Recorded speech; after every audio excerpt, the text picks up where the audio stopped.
Kauswagan Elementary something. Sa man. Wala pa na. Wala pa rin siya. Wala pa rin siya. Dili na tumabot ng mayor ang resolution. Sige, ako yun may surprise. Uy, ganun sa bakasyon. No, ma'am. Basta pa sa session. Ikaw mag-book. Ikaw na gani. Kamo. Pwede bang ta? Sige, sige. Wala na tani. First 2 weeks lang ta. Oh, first 2 weeks lang. Ang third and fourth years. Unsa ba ito, no? Sarado lang, siguro.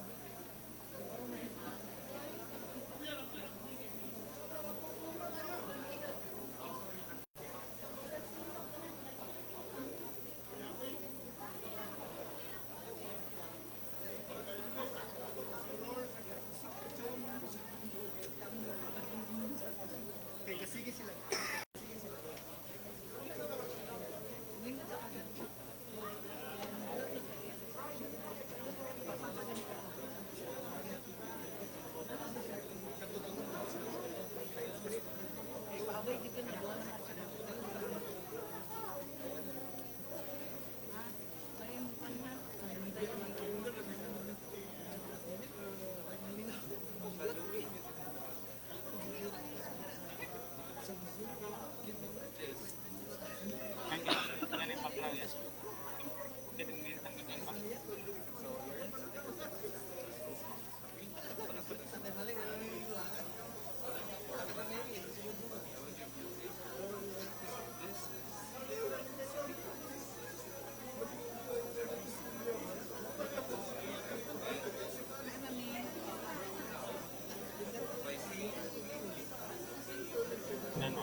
Nag-pick kayo, mag-pick up ba? Oo, hindi na mo yung monitor na rin. Mayroon. Ito mo na. Tama, yan tama. Wala nagapulak. Tingnan mo na marinig yung kapag ito. Di ba? Hindi nito ang kapag marinig. Ikaw guys. Imong sekretary here. Dito ko. Dito na lang ko. Okay. Asa ba ko napit? Dito ko. Dili ko takutan. Ma'am, mamino ka di pa isa kay Patulong yun si Pascal ko. Pwede na next week na lang ako sa ipa-meeting. Kamay mo gusto ang doon ni imbita ron. Okay, ganito. Kali ordinance ni Ma'am. Wala pa rin pa. Kapi lang. Oh, sorry na rin. Additional? Ano mo gusto yan? Pikit mo yung film ba yan? Kani iya gusto mo ako sa academic committee ba?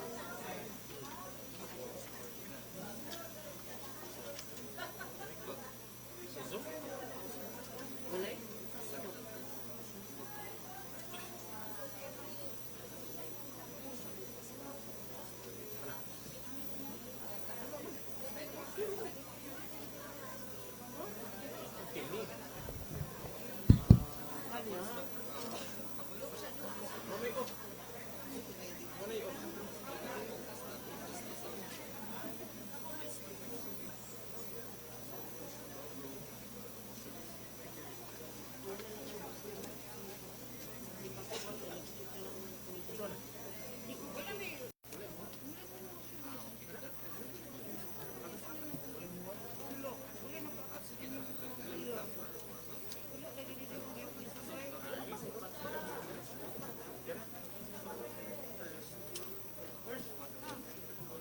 Kaya kung kapininga pero later na ninga ka na mag-start ka na.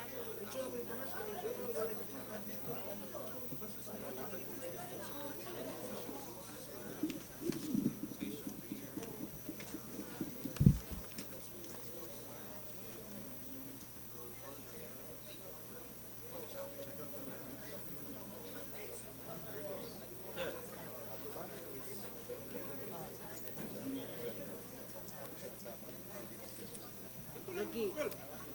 Patungkol. Tanaw kinato.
Uy, tanawa to. Gusto ko giniiban bis tanawa o. Yang niyo ginalian mo ka. Saras ka na, ma'am. Ala nga.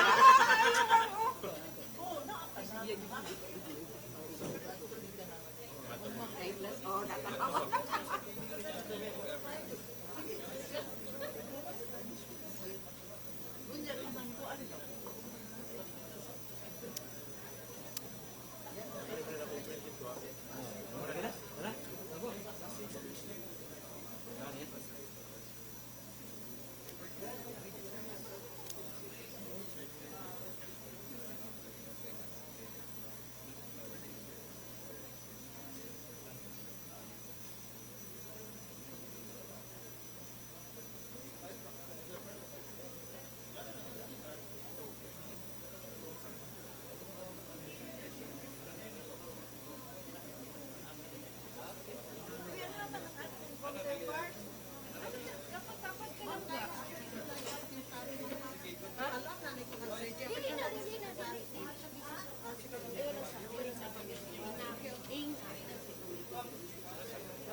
Secretary. Aw. Hello, mali.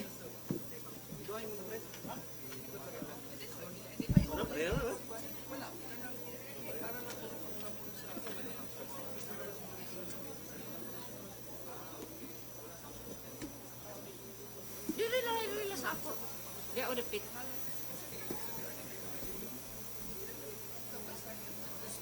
Dili lang sa ako. Ako man na siyang ayoko nga. Di ko. Dili ko. Unya na ako'y posisyon.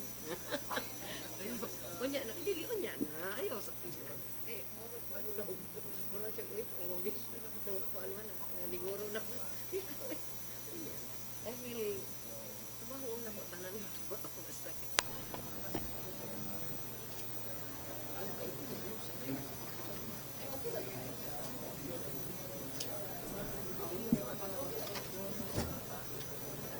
Okay na? Ready na ta? Ako si Sir Soriano.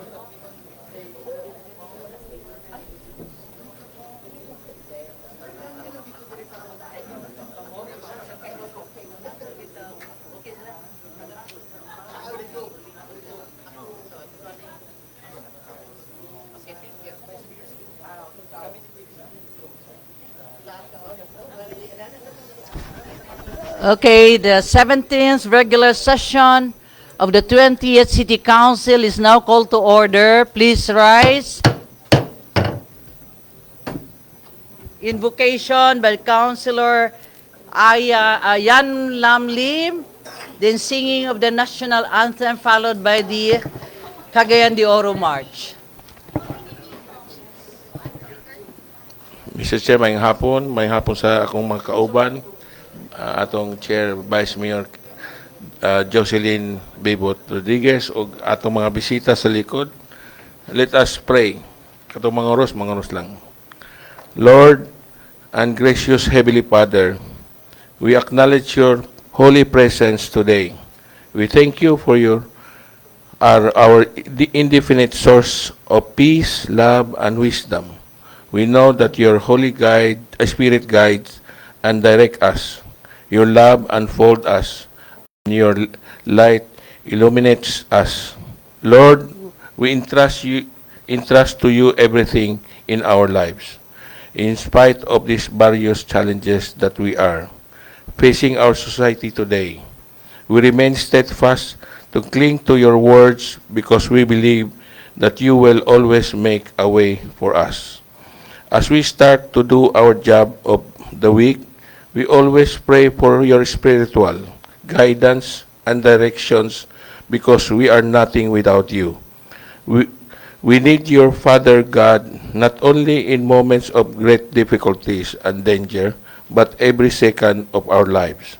Lord, we pray for our leaders from the President down to the lowest position in the government. Grant them with your heavenly wisdom. Help them lead and govern with the integrity and always give them the strength to do what is right for the benefit of every Cagayanon. As employee of the governments, we likewise pray for your guidance and direction. Guide us in the work we do, that we may do it not for your alone, but the common good.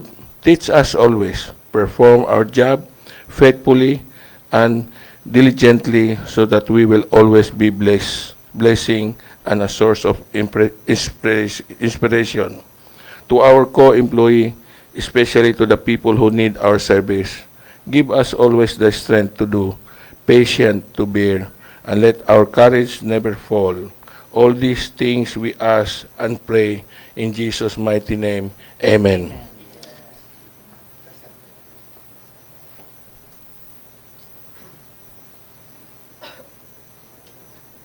Mga kababayan, ang pambansang awit ng Pilipinas.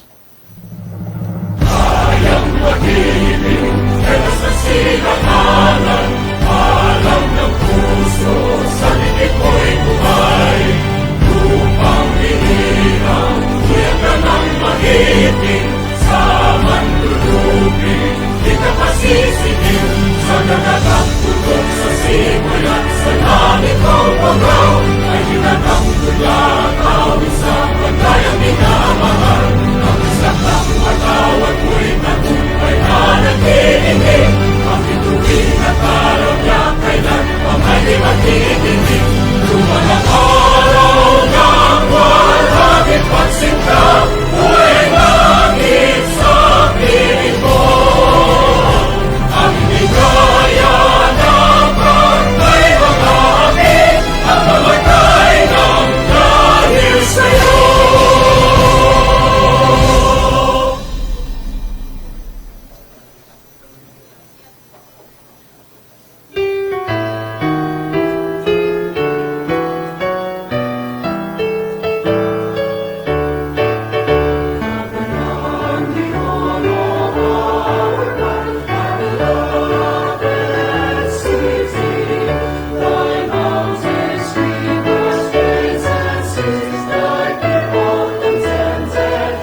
please sit down.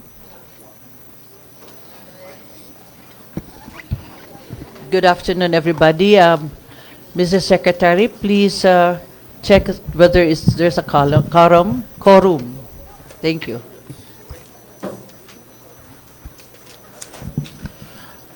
Honorable Jocelyn B. Rodriguez, City Vice Mayor and Presiding Officer. For the First District Councilors, Honorable Agapito Heriberto G. Swan, Honorable Roger G. Abaday, Honorable J.R. Pascual, Honorable Amy Rose P. Moreno, Honorable Romeo V. Calizo, Honorable George is Goking, Honorable Jose Pepe S. Abo Jr., Honorable Malvern A. Esparcia. For the Second District Councilors, Honorable Ivona Yasini B. Imano, Honorable Maria Lourdes Isgaani, Honorable Joylene Mercedes L. Balaba, Honorable James K. Judith II, Honorable Ian Mark Yunakaya, Honorable Edgar S. Cabanlas, Honorable Christian Rostico M. Achas, Honorable Suzette G. Magtahas Daba. For the ex-officio members, Honorable Yan Lam S. Lim, Liga ng mga Barangay President, and Honorable John Michael El Seno, City SK Federation President. There is a 100% attendance, Madam Chair. There is quorum.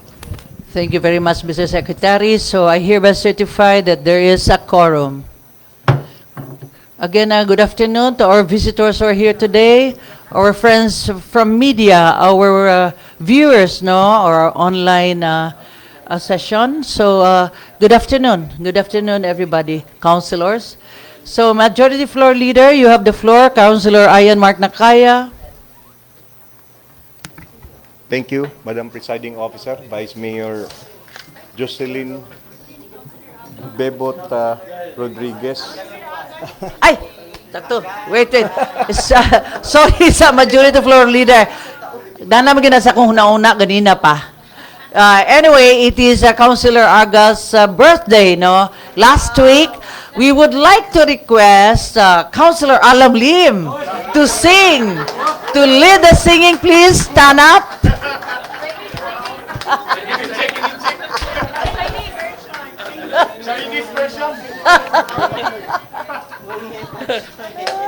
Let's stand up and sing.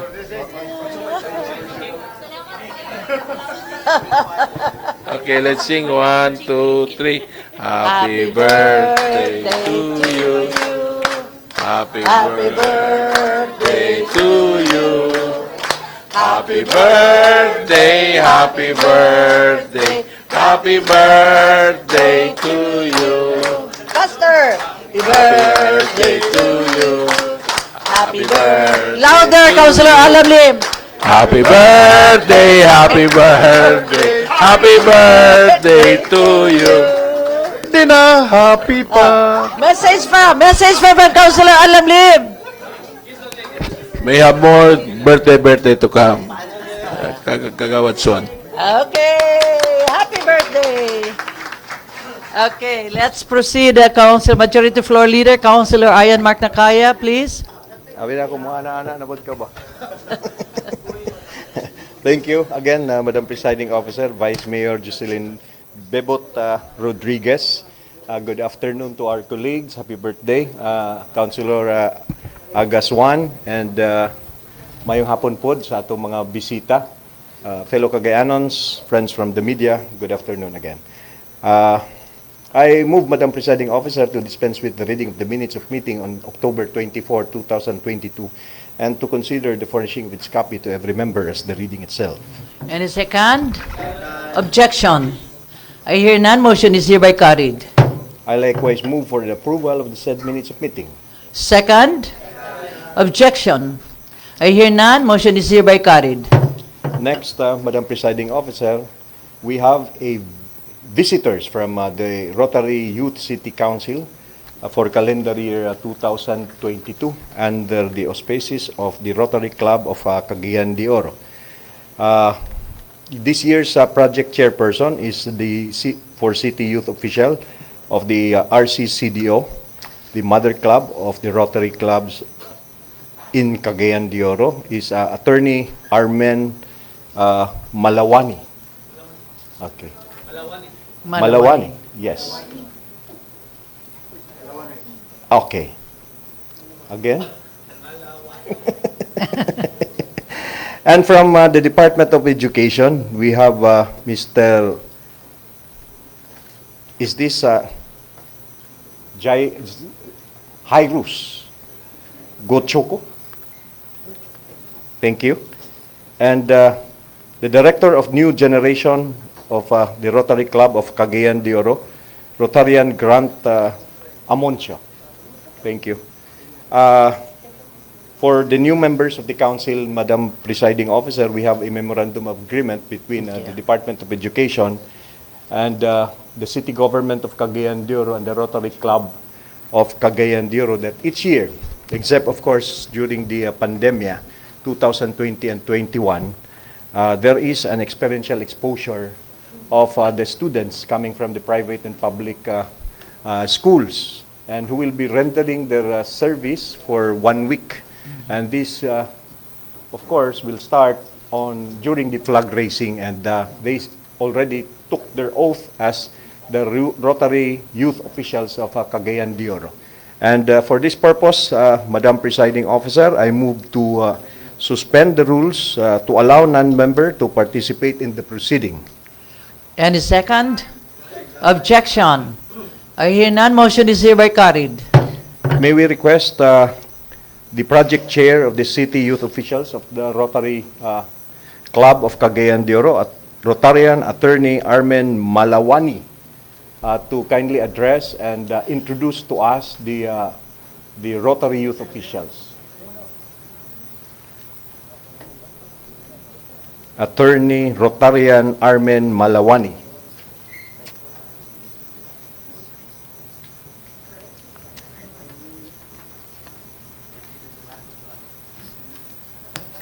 Hello.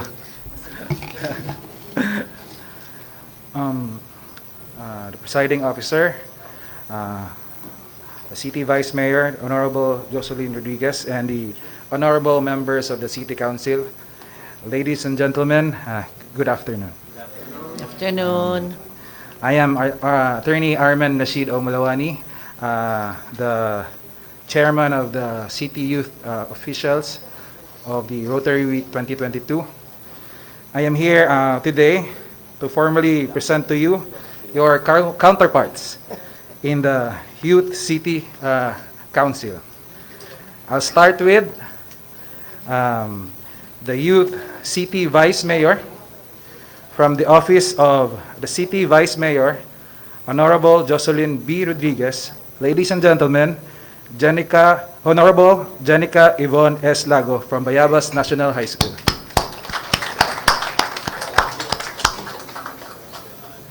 Next are the members of the Youth City Council, starting from the Office of Honorable Agapito Heriberto G. Suan, Honorable Samantha Margaret Marquez from Carmen National High School.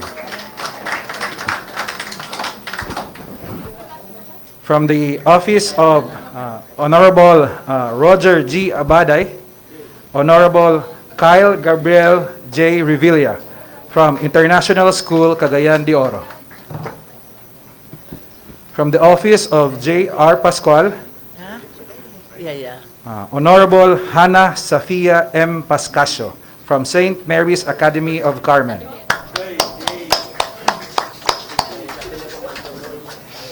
From the Office of Honorable Amy Rose P. Moreno, Honorable Shamina Faith Morjani from Oro Christian Grade School. From the Office of Romeo V. Calizo, Honorable Evoj Lure E. Modredondo from Puerto National High School. From the Office of Honorable George S. Gooking, Honorable Therese Mika P. Chavez from Oro Christian Grade School. From the Office of Jose Pepe S. Abu Jr., Honorable Zoe Gabriel G. Blanco from Xavier Junior High School, Ateneo de Cagayan. from the office of Honorable Malvern A. Esparcia, Honorable Mitch Andrea D. Macalulot from Mary Child School.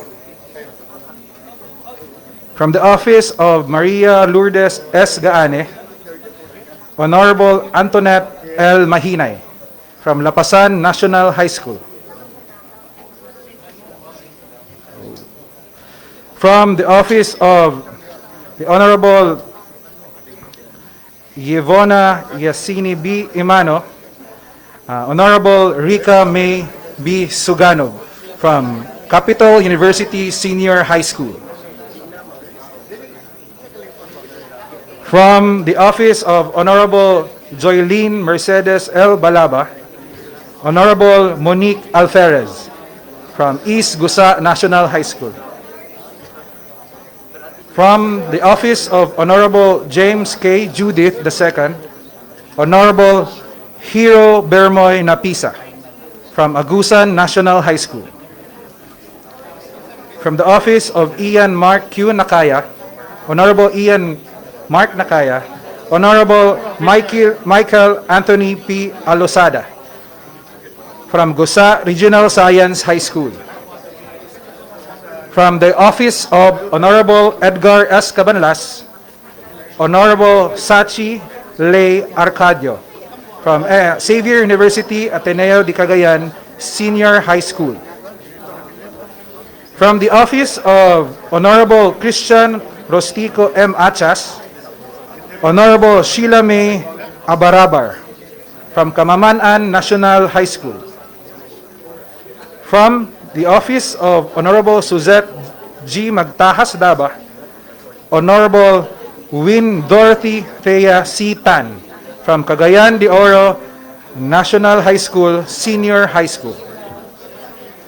From the office of Honorable Yan Lam S. Lim, Honorable Stephen A. Yu from Cagayan de Oro National High School, Junior High School. From the office of Honorable John Michael S. Seno, Honorable Geyser Masterson D. Ravidas from Agusan National High School. And finally, the counterpart of the City Council Secretary, Arturo Di San Miguel, Desiree May R. Igloria from Lumbia National High School.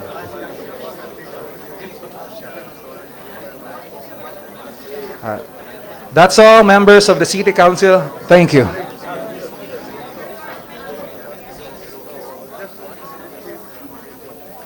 Thank you very much, attorney. Thank you very much. Actually, na-busy ang tanan.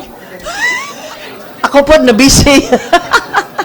Anyway, welcome to our counterparts. My counterpart here is Miss Jenica Lago, and of course, our students who are at the back also, you're welcome. And welcome in our plenary session. And of course, find time, with your partners to understand what the session is all about. So thank you. Majority Floor Leader, are you ready? Yes. Fiesta. It's fiesta in the It's City fiesta. Council. Okay. Anyway, under our rules, the counterparts of our colleagues in the council can place motion or can participate in any way that maminaw ka Jud. Pwede mo maka-istorya. You can raise questions, you can raise concerns, you can discuss, participate, or even debate with or against a member of the council or the counterparts of the council.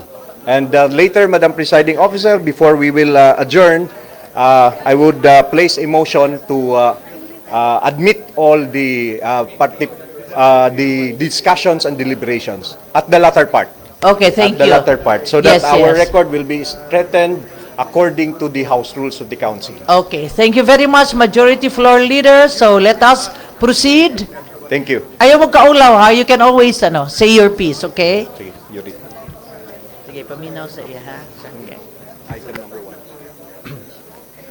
Item number 1, proposed resolution number 2022-142, returning to the Sangguniang Kabataan of Barangay number 31, this city, its resolution number 002, series of 2022, covering its annual budget of CY 2022, with an estimated income of 819,733 pesos, with the information that said resolution is operative in its entirety. May we ask the presiding officer to recognize Councilor John Michael L. Seno, Chairperson of Committee on Sports and Youth Development. Councilor Michael John Seno is hereby recognized. It was murdered, Madam Presiding Officer. If I may correct, that's John Michael Seno, Madam Presiding Officer. Yes.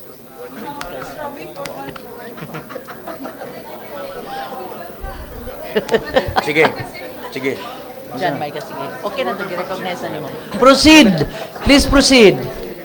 Considering it has gone through deliberation of the local finance committee, so I so move the approval of resolution number 2022-142. Any second? Any objection? I hear none. A motion is hereby carried.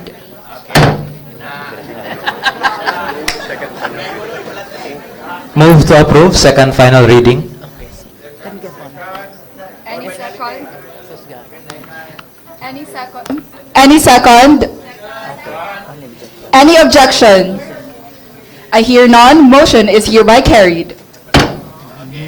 Item 2, proposed resolution number 2022-143, returning to the Barangay Council of Barangay Mambuaya, this city, its ordinance number 02-S-2022, series of 2022, covering its supplemental budget number 1 for CY 2022, with an estimated income of 699,260 pesos, with the information that said ordinance is operative in its entirety.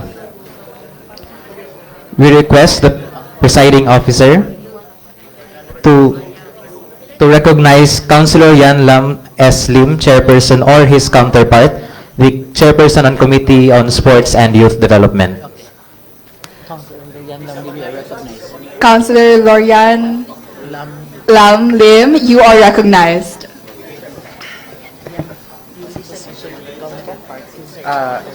Madam Chair, Vice Mayor Bebot Rodriguez, good afternoon. Everything is on order to approve. Purpose Resolution number 2022-143. Any second? Any objection? I hear none. I hear none motion. I hear none motion is hereby carried. Move to approve second final reading. Any second? Any objection? I hear none. Motion is hereby carried. Item 3, proposed resolution number 2022-144, returning to the Barangay Council of Barangay Balulang, this city, its ordinance number 2022-1, series of 2022, covering its supplemental budget number 1 for CY 2022, with an estimated income of 5,731,572 pesos and 10 centavos, with the information that said ordinance is operative in its entirety. We request the presiding officer to recognize Councilor Yan Lam S. Lim, Chairperson of Committee on Barangay Affairs, or his counterpart. The name of the counterpart, please. So, May we ask the counterpart to kindly introduce himself? Before you place a motion, i-introduce inyong kaugalingan, okay? With your school. Okay. I am Stephen EU from City High Junior High. Madam Chair, everything is in order. I move to approve Purpose Resolution number 2022-144. Any second? Any objection? I hear none. Motion is hereby carried. Move to approve second reading, second and final reading. Any second? Any objection? I hear none. Motion is hereby carried.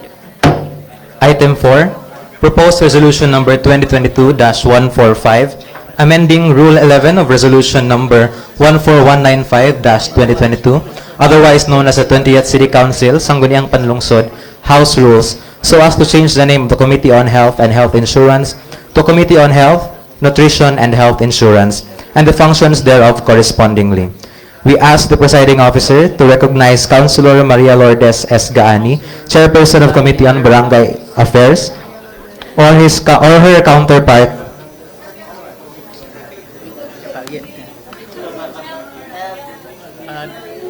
Councilor, sige na, Gaani lang sa you are recognized. Councilor, Councilor Maria Lourdes Gaani, you are recognized.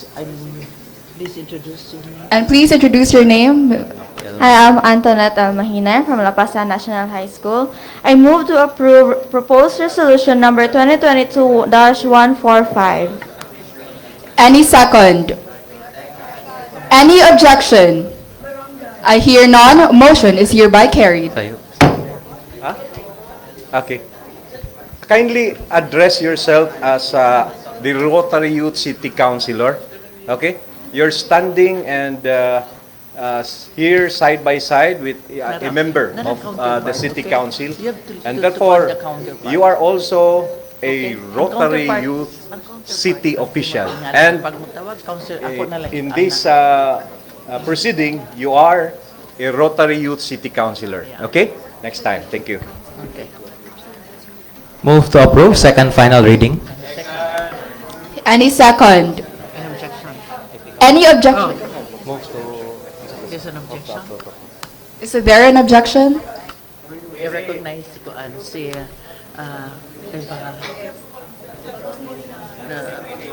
Councilor James Judith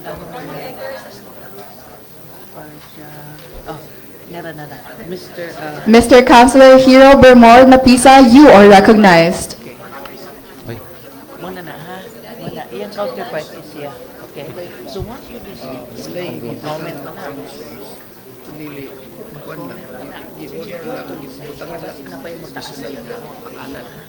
So, sa bubuote. In honor sa mga lumayan.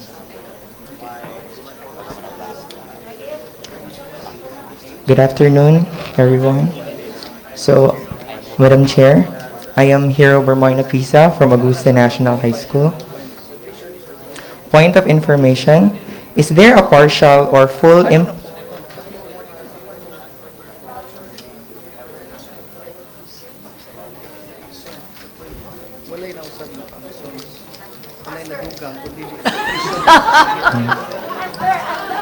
Nakabalos.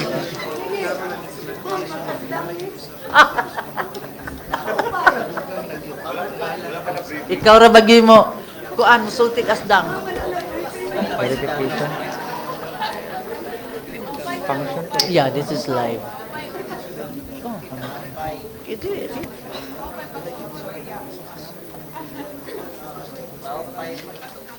There's no functions added. And leaves. Mr. Councilor, Asdang. ask down. Faster. Good afternoon, Madam Chair. Clarification. The Committee on Health, Nutrition, and Health Insurance and the function thereof correspondingly. So there are no added functions in the Committee on Health and Nutrition and also in the Health Insurance. It's just that the name added to it. Any Asdang comment? Cagayan de Oro.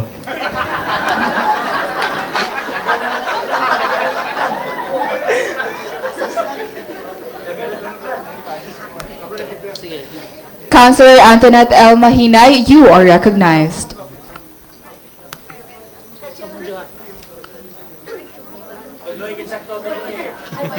You come on, duha, counselor. You can help her.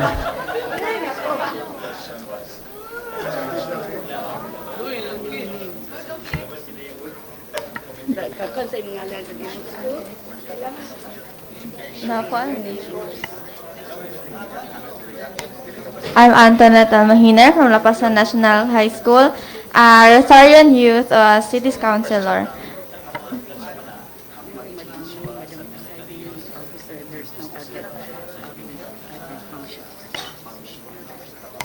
No, Madam Presiding Officer, there is no other functions. It's only the name. Okay, thank you. Any more comments?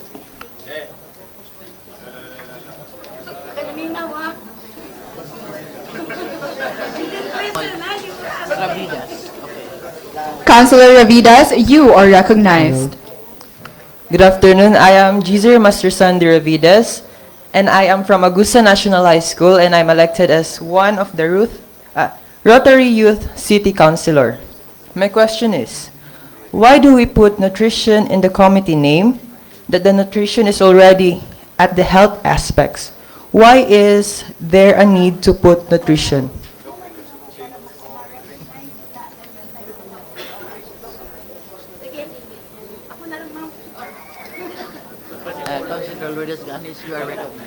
Councilor Lourdes Gaani, you are recognized.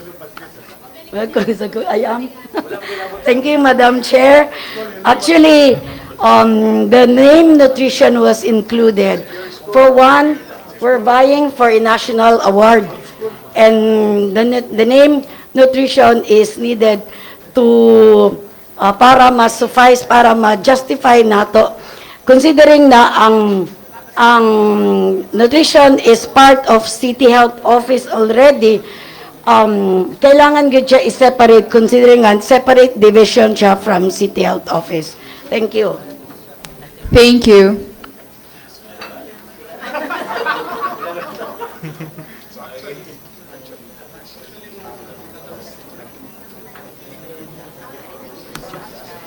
Councilor Chavez, you are recognized.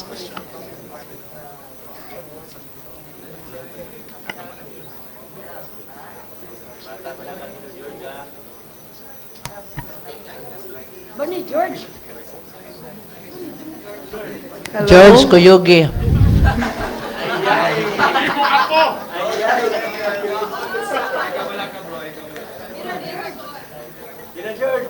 Good afternoon, Madam Chair. I'm Youth Councilor Therese Micah Chavez, representing City Councilor George S. Goking, representing All Christian Grace School. I'd like to ask a query regarding the committee sponsor. I believe it shouldn't be Committee on Barangay Affairs, but Committee on Health. Sponsor. Councilor, thank you. Councilor,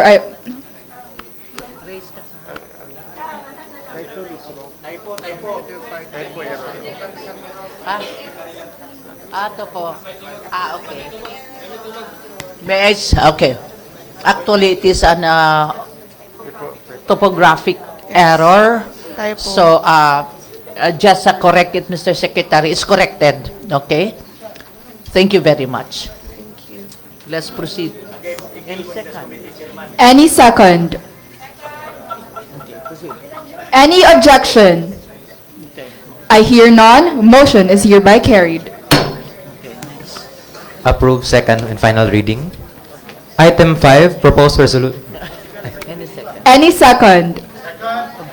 Objection? I hear none. Motion is hereby carried. Item 5, proposed resolution number 2022-146, accrediting the herein enumerated civil society organizations, CSOs, for purpose of their membership in the local special bodies, pursuant to DILG Memorandum, Circular number 2022-083, and Article 64, Rule 13 of the Rules and Regulations, implementing the 1991 Local Government Code, or funding their projects from the city or other sources as required under COA circular pertinent thereto, to wit, A. Pamana Homeowners Association Incorporated, B. Kanitoan Padatpat Lumbia Farmers Association Incorporated, C. San Miguel Urban Occupants Association Incorporated, D. CDO Pineapple Group Incorporated. as Rotary Youth City Councilor, counterpart of Councilor Ian Mark Q. Nakaya, Chairperson of Committee on Planning, Research and Innovation, and People's Organization Accreditation, I hereby move to approve proposed resolution number 2022-146. Any second? Any objection? I hear none. Motion is hereby carried. Approved for second and final reading. Any second? Any objection? I hear none. Motion is hereby carried. Item 6, proposed ordinance number 2022-58, authorizing the Honorable City Mayor Rolando A. Uy, representing the City Government of Cagayan de Oro, to enter into and sign the Memorandum of Agreement, MOA, with the Securities and Exchange Commission, SEC, represented by its Director Frederick A. Enopia, covering the parties, collaboration in establishing networks with organizations or associations duly accredited by the city under the terms and conditions stipulated therein. As Rotary Youth City Council counterpart of Councilor Ian Mark Q. Nakaya, Chairperson of Planning, Research and Innovation, and People's Organization Accreditation, I hereby move to approve proposed ordinance number 2022-58. Any second? Any objection? I hear none. Motion is hereby carried. Move to approve for second and final reading. Any second? Any objection? I hear none. Motion is hereby carried.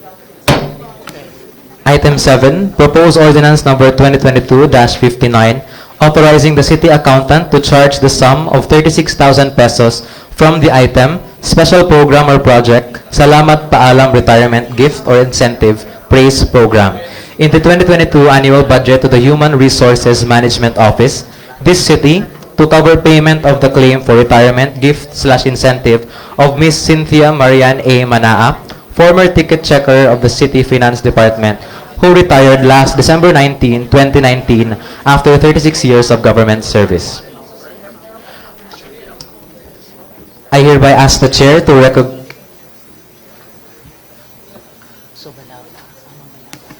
I hereby ask the presiding officer to recognize Councilor Joylene Mercedes L. Balaba, Vice Chairperson of Committee on Finance, Budget and Appropriations, or her Rotary Youth City Council counterpart.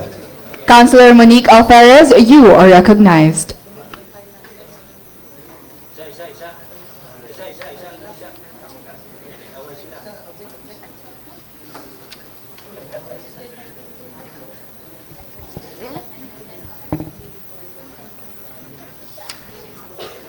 Good afternoon, Vice Mayor Jocelyn Bebot Rodriguez and Rotary Youth Vice Mayor Jenny Calago. I am Rotary Youth Councilor Monique Alferez. The Committee on Finance, Budget and Appropriations moves for the approved of proposed ordinance number 2022-59. Any second? Any objection? I hear none. Motion is hereby carried. Move to approve for second and final reading.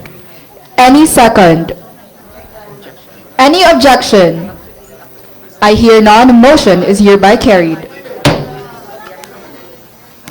Item 8, omnibus motion for consideration of items A, proposed ordinance number 2022-60, B, proposed ordinance number 2022-61, C, proposed ordinance number 2022-62. Item A, proposed ordinance number 2022-60, authorizing the Honorable City Mayor Rolando A. Uy to enter into and sign the individual deeds of conveyance in favor of the identified beneficiaries at the GK-SMC relocation site in Barangay Balubal, this city, under the terms and conditions stipulated in the pro forma deed of donation, including Annex A, submitted to this body. Item B, proposed ordinance number 2022-61, authorizing the Honorable City Mayor Rolando A. Uy to enter into and sign the deed of absolute sale with the respective beneficiaries of the Cagayan de Oro City Resettlement and Socialized Housing Project, located in Kalaanan, Barangay Canitoan, this city, as buyer/vendee, covering the respective housing lots owned by the city government under the terms and conditions stipulated in the pro forma deed of absolute sale, including Annex A, deed of restrictions, rules, and regulations thereof attached hereto. Item C, proposed ordinance number 2022-62, authorizing the Honorable City Mayor Rolando A. Uy, representing the City Government of Cagayan de Oro as vendor, to enter into and sign a total of 648 deeds of absolute sale with the respective beneficiaries as vendees of the Indahag Phase 2 relocation site, Barangay Indahag, this city, for Typhoon Sendong victims and other qualified beneficiaries, pursuant to the socialized housing program of the city under the terms and conditions stipulated therein. See Appendix 1, pages 118 to 148. I hereby ask the Chair to recognize Councilor Edgar S. Cabanlas, Chairperson of Committee on Urban and Rural Poor and Housing Development, or his Rotary Youth counterpart. Councilor Sachi Arcadio, you are recognized. Good afternoon, Madam Chair, Vice Mayor, Presiding Officer Bebot Rodriguez, and Rotary Youth Vice Mayor Jenica Lago. I am Sachi Arcadio of Xavier Ateneo Senior High School, a Rotary Youth City Councilor. Considering that all documents are in order, I move to approve the following ordinances. Ordinance number 2022-60, Ordinance number 2022-61, and Ordinance number 2022-62. Any second? Any objection? I hear none. Point of order. Wait, above wait, counterpart is Blanco. Oh, okay. Councilor Zoe Blanco, you are recognized. Hello. I am Zoe Blanco, a Rotarian Youth City Councilor. And point of clarification, point of inquiry rather, knowing that we are authorizing the city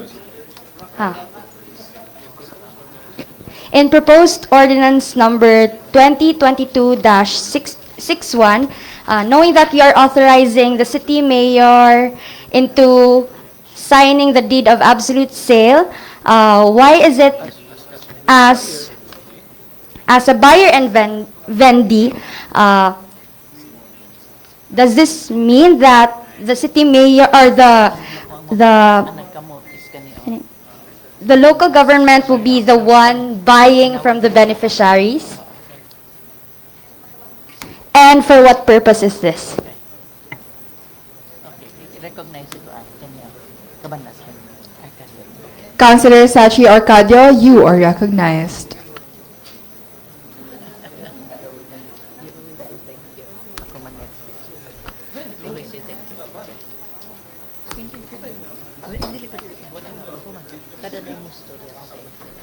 Good afternoon once again. It was a typographical error. The city mayor is the vendor po. Okay. Thank you. Okay na? Vendor. Okay, so it's a clerical error. So let's proceed. So anything. Another. Sige, kinsa ba kadyo? Wait. Change. Yara, you call Napisa. Councilor Hero Napisa, you are recognized. Asdang. Good afternoon, Honorable Jocelyn B. Rodriguez, Rotary Youth City Vice Mayor Jenica Lago. Good afternoon. Maupay. Point of information. Is there a partial or full implementation for the deed of conveyance? Because if there is, we don't have the power to come up to the same ordinance as Dang Cagayan de Oro.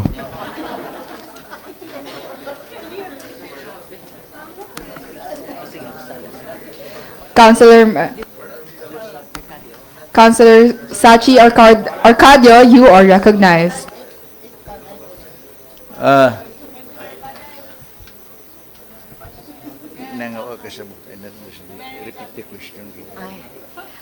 Can you please repeat the question po?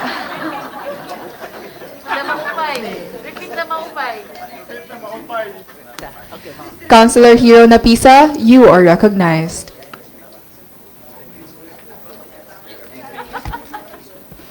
Good afternoon, Honorable Jocelyn B. Rodriguez. Good afternoon, ma'am. Also, good afternoon to our City Youth Rotary Vice Mayor, Jenica Lago. Good afternoon. I am Hero Bermoy Napisa from Augusta National High School, one of the Rotary Youth City Councilor. Maupay. Point of information. Is there a partial or full implementation for the deed of conveyance? Because if there is, we don't have the power to come up to the same ordinance. Asdang Cagayan de Oro. Thank you. Councilor Sachi Arcadio, I will now you are answer recognized. the question. Is a little bit complicated. Councilor Edgar S. Cabanlas, you are recognized. Now, for the information of the Maupay friend,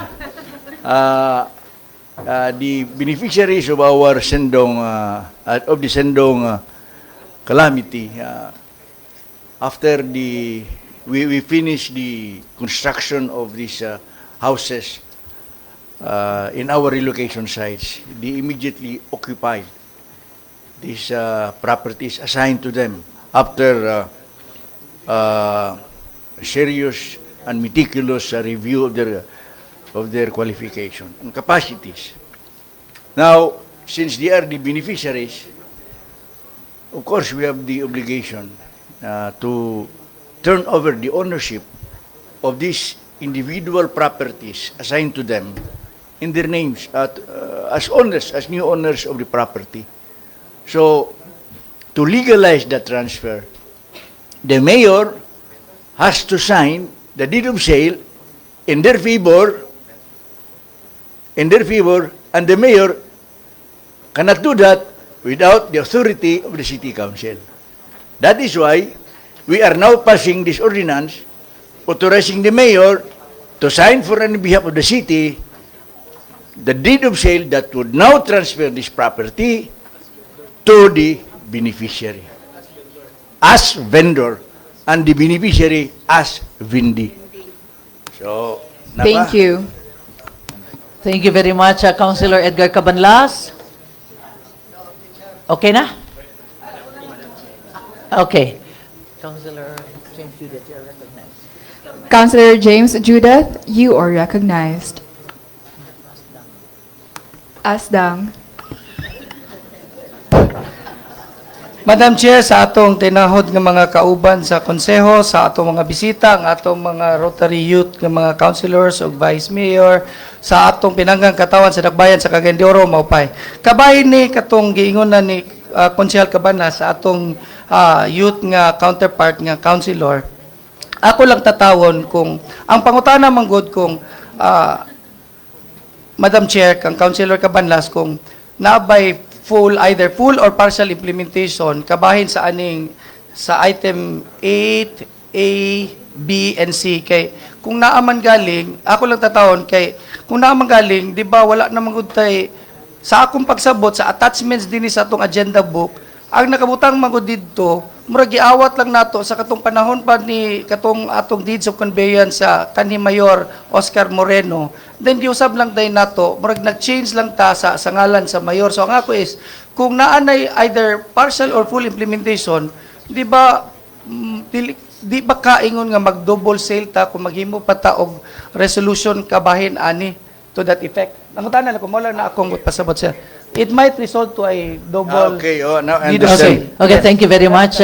Councilor Edgar Cabanlas, you're recognized. I understand now the question. Thank you very much for that verification. It's an important point. Madam Chair, when all these documents were signed, they were signed by the former Mayor Oscar Moreno. And, but, time has catch up with Mayor Moreno because we are now have a new mayor. And this deeds of sale were not yet transferred in the name of the new owners. Now, the BIR and the Register of Deeds requires us to change the name of the mayor from Mayor Moreno to Mayor Clarix Uy to reflect the actual situation now as to the sitting mayor.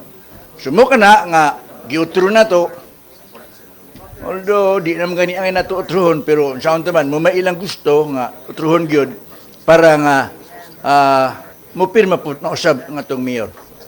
Which is also, the mayor is also agreeable with that. Muna na ang explanation na. Thank you very much, Councilor Edgar Cabanlas. Any more comments? Councilor Attorney James Judith? Yes, in effect, inani na lang dayon, Madam Chair, sa katong giingon ni Konsehal Cabanlas, pwede na butangan na to Clotilya nga i-repeal to ang katong niaging previous ordinances, so or katong deeds of conveyance para lang matataw na to kay naa mo gud giyapon to illegal effect. So mo lang to akong hangyo, Madam Chair, sa kang Konsehal Cabanlas. So good to go nagyapon ta para lang maklaro lang nato kay ang legal effects man gud sa katong gihimo nato nga kanhiay nga mga or nangagi nga mga ordinansa. Maura to, Madam Chair, asdang Cagayan de Oro. Thank you very much, Attorney James Judith. Councilor, yes, Councilor Edgar Cabanlas, you're recognized. It would have been easier if we can repeal, but we cannot because some other documents signed by Mayor Moreno will already namadagan na ni uban. I-accept naman nilang uban. Okay. Kay nakasulod man sa Padayon na lang to. sa time frame ni Mayor Moreno. Padayon na lang to kay Okay. itong i-repeal mawad. Yes. Asdang. So, what will happen then, sir, with respect to the not the ordinances but the deeds of conveyance? They will not be the old deeds of sale will remain with the office of the Mayor. city legal. The new deeds of sale will be presented to these offices mentioned. So dili na to. So we'll Wala just na to. leave it as it is. Leave it as it is. All right, okay. Okay. So, Para clear, ha? para nga doon na tayo record nga taud-taud na pud ni sila natagaan sa dani nga yuta. Okay. Na-record na. Pero that is only for purposes of record nga kaniadto during the time of Mayor Moreno naa na kani, but for technical reason naa kani karon nga requirement. This is for compliance with the register of requirement deeds. of the kaning register of deeds. All right. So that would be all, Madam Chair. Thank you very much, Councilor Edgar Cabanlas. Yes, Councilor Ian Mark Nakaya, you're recognized. What is essential, Madam Presiding Officer, is that we have the same parties, right? Contracting parties. Whether we refer the subject area that has been covered under the ordinances which have the same intentions to transfer, we have on the record the same parties and the same subject area. So that's the understanding that I am taking from these proposals, Madam Presiding Officer. Okay, thank you very much, Councilor Ian Mark Nakaya. Let's proceed. Any more comments? Any second? Any objection? I hear none. Motion is hereby carried. Approved for second and final reading. Item number 9, proposed ordinance. Any second? Any objection? I hear none. Motion is hereby carried. Item 9, proposed ordinance number 2022-63, authorizing the Honorable City Mayor Rolando A. Uy, representing the City Government of Cagayan de Oro, to enter into and sign the Memorandum of Agreement with the Department of Social Welfare and Development Field Office 10, covering the collaboration of the parties in the implementation of the Strategic Help Desk for Information, Education, Livelihood, and Other Developmental Interventions, SHIELD, against child labor under the terms and conditions stipulated therein. See Appendix J, pages 149 to 171. May we ask the presiding chair to please recognize Councilor Joylene Mercedes L. Balaba, Chairperson of Social Services, or the Rotary Youth counterpart. Majority Floor Leader, can we request for the counterpart of Councilor Suzette Daba, so she will be able to speak also? You recognize? Councilor Wait. Councilor Vin Dorothy Tan, you are recognized. Okay na lang.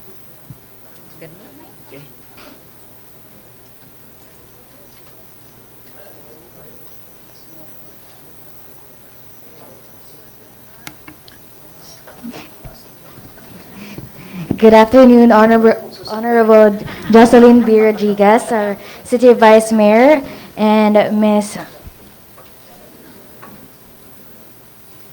Jenica Lago, our Rotary Youth City Vice Mayor. I am Moon Dorothy Theasitan from Cagayan de Oro National High School, and I am elected as a Rotary Youth City Councilor, and I move to approve the proposed ordinance number 2022-63. Any second? Any objection? I hear none. Motion is hereby carried. Move to approve for second and final reading. Any second? Any objection? I hear none. Motion is hereby carried.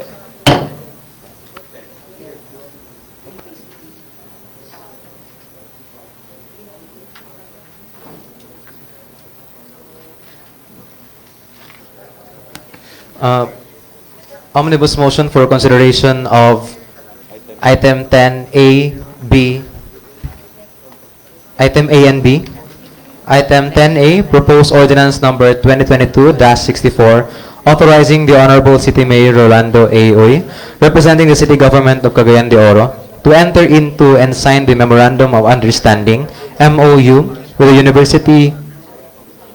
with the University Research Company, URC, represented by its Chief of Party, Maria Regina Hechanova Alampay, covering the collaboration of the parties in the implementation of the USAID Renew Health Project, expanding access to community-based drug rehabilitation program, CBDRP, in the Philippines under the terms and conditions stipulated therein.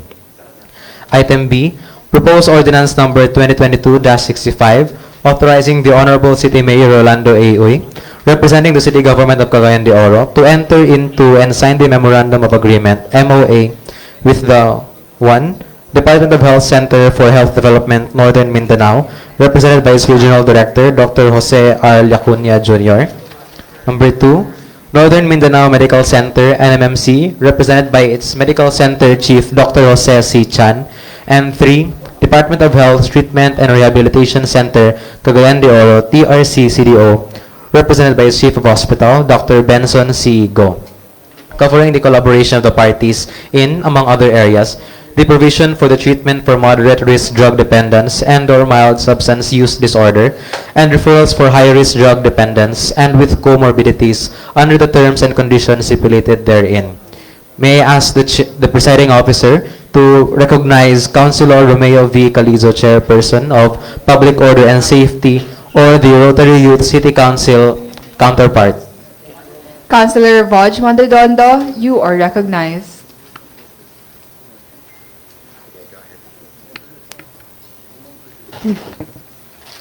Presiding Officer, Honorable Vice Mayor Jocelyn Rodriguez, and Rotary Youth City Vice Mayor Jenica Lago, good afternoon. I am Evangeline E. Monredondo from Puerto National High School, the Rotary Youth counterpart of Councilor Romeo V. Calizo. Having complied with all the requirements, both legally and administratively, I moved for the approval of proposed ordinance number 2022-64 and proposed ordinance number 2022-65. Any second? Any objection?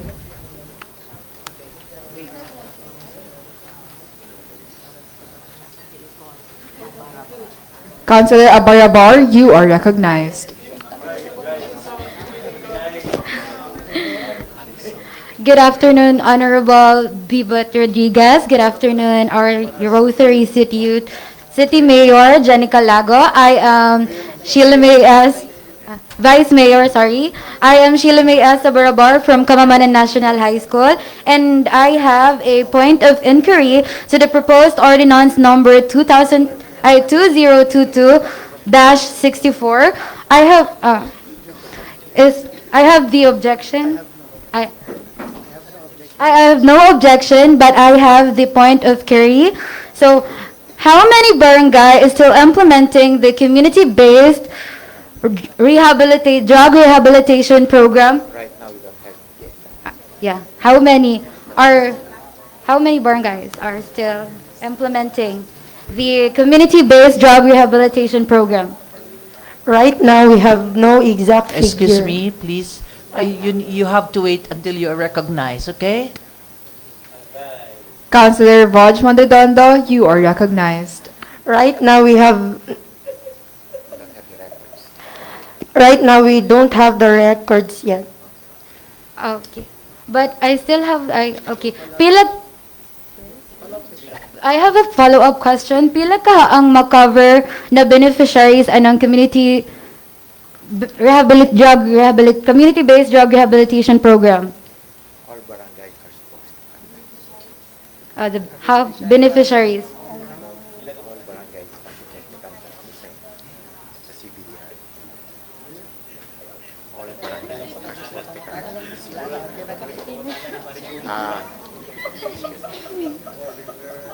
May I help my counterpart, Madam Chair? Of course, Councilor Romeo Calizo, you The recognize. first question is that we have the records at our City Anti-Drug Abuse Council, especially at the Oro Wellness and Development Center. We have the records to show that indeed our community-based drug rehabilitation program is being carried out.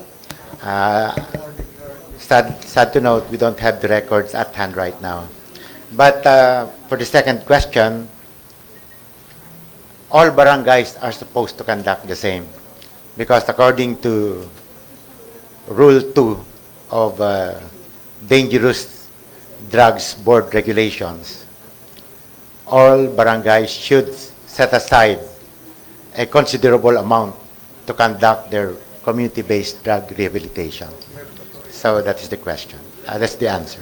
Councilor Calizo, is that the same as the Tokhang before? That the barangay usually set aside money for these drug dependence constituents in their barangay. Is that the same? We call them P-Woods, Madam Chair. That is persons who use drugs. Okay.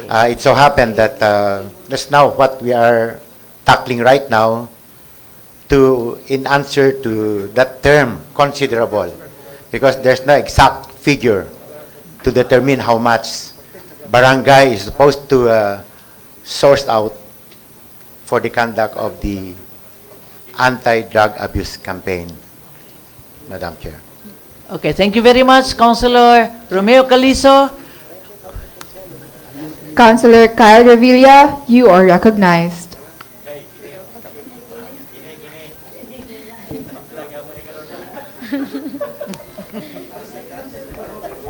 You may sit now. Thank you for recognizing me. My name is Kyle Gabriel Revilla. I am from International School and I am elected as a Rotary Youth City official. For clarification, do we have the list of the barangays who are declared drug-free in CDO?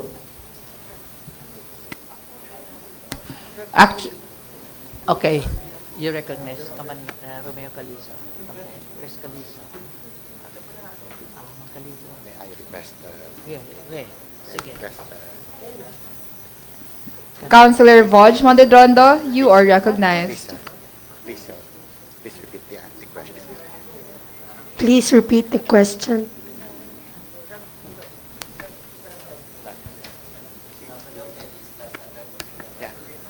Do we have the list of barangays who are declared?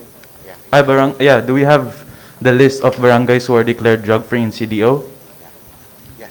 Yes, we have. How many? 24.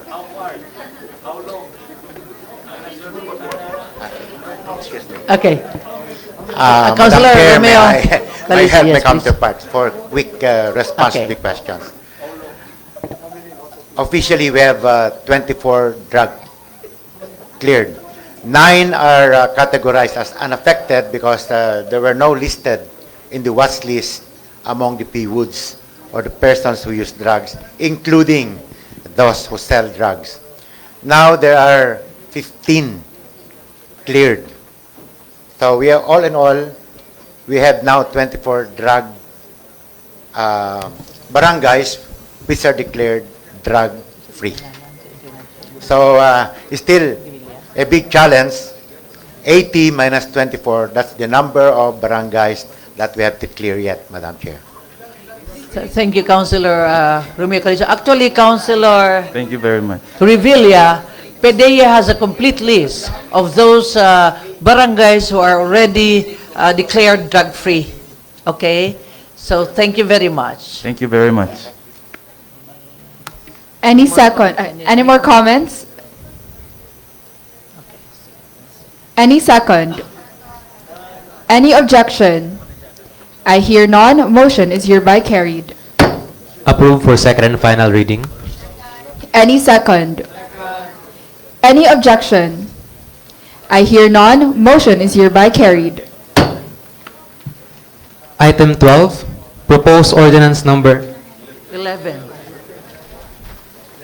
Item 11, proposed resolution number 2022-147, approving and/or adopting the annual investment program AIP for CY 2023 of the City Government of Cagayan de Oro. See Appendix L, page 191. I hereby ask the Chair to recognize Councilor Yan Lam S. Lim, or the City Council, Rotary Youth City Councilor counterpart. Councilor Stephen Yu, you are recognized. Hello. Good afternoon, Vice Mayor Bebot Rodriguez. I replace the name of Mr. Yam Lim of Stephen A.U., elected the Rotary Youth Councilor. Madam Chair, everything is on order. I move to approve. Any second? Any objection? Point of order, wait, you recognize, okay. Councilor Samantha Marquez, you are recognized. Thank you, Madam Chair, Honorable Jocelyn Rodriguez, and also to our Vice Mayor Youth, Jenica Lago, thank you. Just a point of inquiry, what is the difference of the Annual Investment Program, or AIP, and the executive budget we approved during the Committee of the Whole last November 4 at Mulberry Suites? Thank you. Let me recognize Councilor Ayan Martacaya. This is a very Thank you. It's technical. So technical question. Yeah. If I may answer the question, Of Madam course. Presiding Officer. Thank you very much. And that's a good question. Birthday celebrant. So she's also a birthday celebrant, perhaps, considering that she's the counterpart of Councilor Aga. Anyway, the annual investment program, Madam Presiding Officer, lines up all those contained in the budget. Because according to the circulars and regulations of the national government, through the Department of Budget and Management, we cannot execute or even adopt a budget, even an item budget, in the entire budget of the local government unit without a plan. That is what we have learned during the executive legislative agenda discourse. And because of that, there should be a 1 peso against 1 peso. There should be an investment of plan investment for 1 peso, and at least, of course, 1 peso for the budget. So that's what we call planning. Should be first accomplished by the LGU before considering the budget. Because a budget without a plan means an empty promise, or the other way around, again, an empty promise. So this should go hand in hand. This should go hand in hand, the plan instrument and the budget instrument. So therefore, according to guidelines again, we should first consider the annual investment program before considering the budget. So plan first, then consider the budget. Yeah, thank you. Very clear. Thank you, Councilor Ayan Mark Nakaya.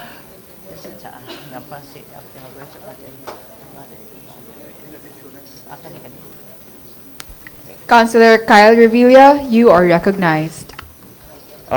In addition, the 4.2 annual investment program refers to the annual slice of the local development and investment program, which constitutes the total resource requirements for all programs, projects, and activities, consisting of the annual capital expenditure and regular operating requirements of the LGU. Councilor Ayan Mark Nakaya, you're recognized. Still the same, Madam Presiding Officer. What we have in the budget should also reflect in the plan. And like for instance, if the plan is about on capital outlay, it should also reflect in the budget capital outlay. If it is MOE, it should also reflect under the classification of MOE.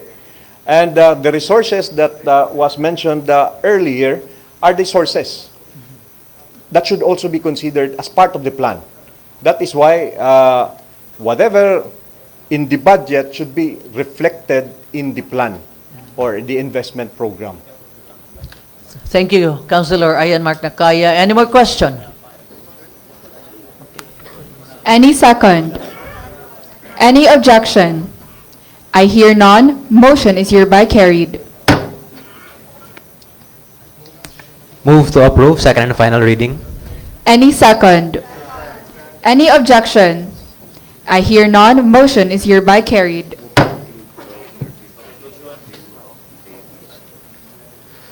Move to include items 12, 13, 14, 15, A, B, and C. Any second? Any objection? I hear none. Motion is hereby carried.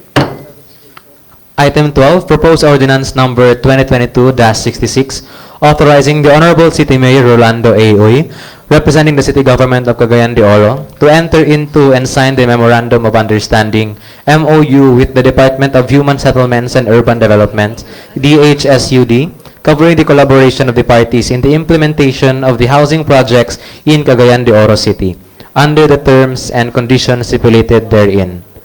Proponents, all members. I move for the approval of proposed ordinance number 2022-66. Any second? Any objection? I hear none. Motion is hereby carried. Move to approve for second and final reading. Any second? Any objection? I hear none. Motion is hereby carried. Item 13, proposed resolution number 2022-148, electing Councilor Malvern A. Esparcia as additional member of the Committee on Trade and Commerce, amending for the purpose resolution number 14200-2022, 20th City Council Committee composition. Proponent, Councilor George S. Goking. May we ask the Chair to recognize Councilor George S. Goking, Chairperson of Committee on Trade and Commerce. Councilor Therese Chavez, you are recognized.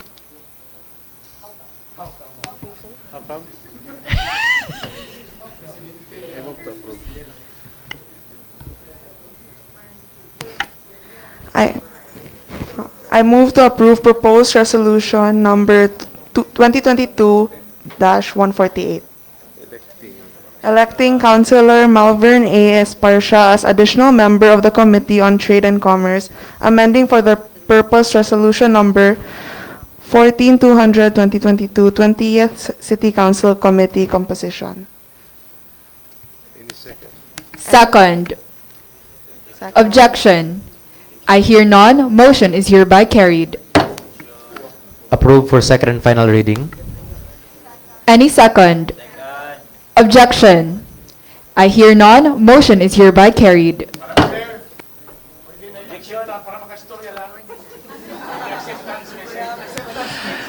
Actually, we already approve.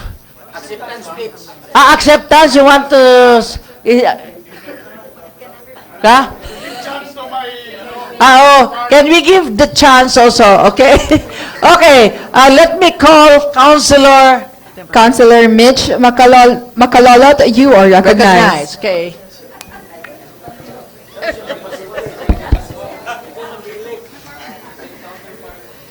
Good afternoon, Madam Chair, Vice Mayor Jocelyn Rodriguez, as well to the Rotary Youth Vice Mayor, Janica Lago. I am Mitch Andrea D. Macalolot, elected as Youth City Councilor. I came from Marichal School. As the counterpart of Councilor Malvern Esparcia, I just want to say thank you to Honorable Councilor George Goking for the opportunity given to the handsome Councilor Esparcia as the additional member of the Committee on the Trade and Commerce. Thank you. Burag itudlo to day. Go. Ha? Is that included, the guapo? Okay. Thank you very much. Yes? Apologies. Any comment? Any objection? Okay. You recognize, Councilor. Let's proceed. Okay.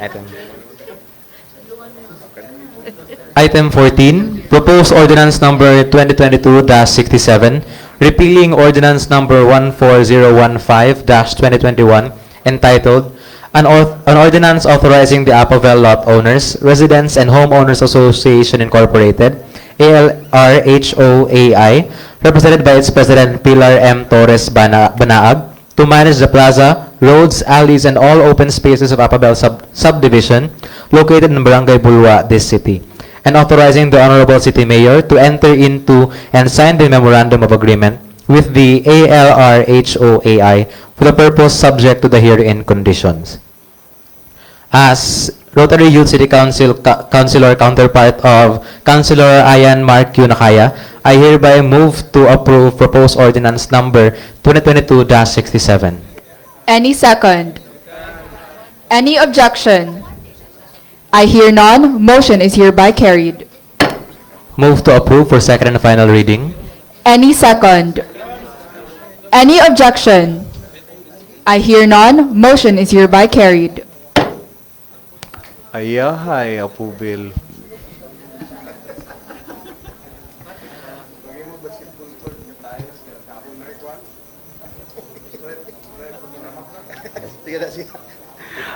Omnibus motion. For consideration, items 15A, B, and C. Item A, proposed resolution number 2022-149, urging the President of the Philippines, His Excellency Ferdinand R. Marcos Jr., to consider transferring Camp Evangelista of the 4th Infantry Division, Philippine Army to the 100-hectare property of the city government located in Barangay Dansolihon, this city, subject to styling.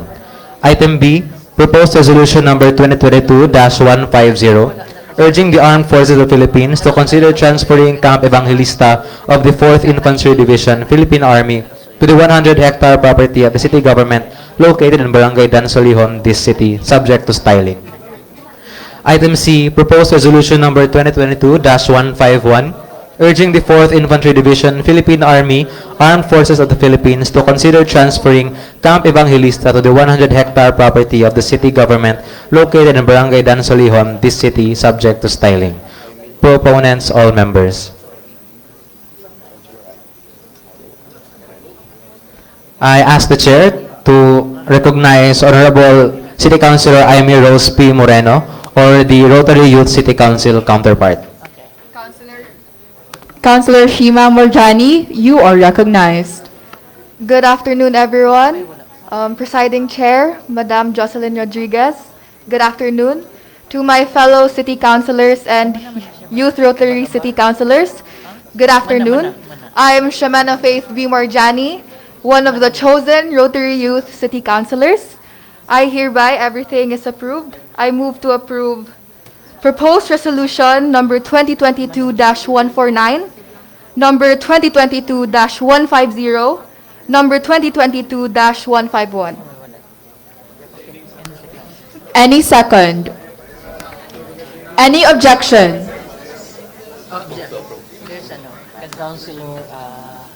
Councilor Kyle Revilla, you are recognized.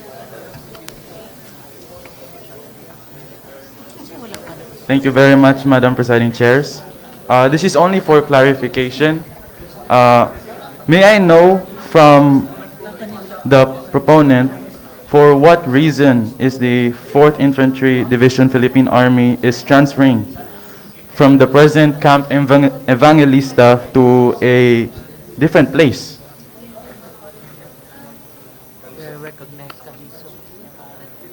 Okay. Let me recognize Councilor Romeo Calizo, please. Thank you very much, Madam Chair.